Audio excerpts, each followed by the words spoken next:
بسم اللہ الرحمن الرحیم۔ سامعین و ناظرین، آج ہم مسئلہ معصومیت بیان کرنا چاہتے ہیں۔ انبیاء کرام علیہم اجمعین، رسل علیہم الصلوات و تسلیمات اور ملائکہ یہ معصوم ہے۔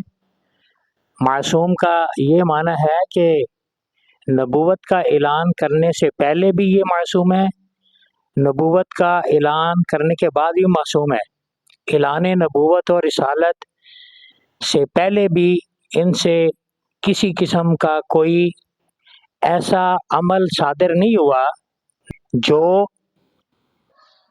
رذیل ہو، باعث طعن ہو، تو یہ معصوم ہے۔ انبیاء معصوم ہیں، رسول معصوم ہیں اور فرشتے معصوم ہیں۔ صحابہ کرام، اہل بیت طہار، آل پاک، صحابیات، ازواج مطہرات، بنات رسول، ابنائے رسول یہ محفوظ ہیں۔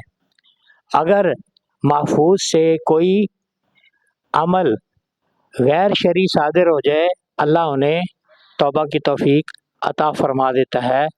یہ یاد رکھا جائے، معصوم اور محفوظ میں فرق ہے۔ معصوم سے گناہ ہو ہی نہیں سکتا ہے، اور محفوظ سے اگر ہو جائے تو اللہ تعالیٰ اس کی حفاظت فرماتے ہوئے توبہ کی توفیق عطا فرماتا ہے۔ فیض رضا جاری رہے گا۔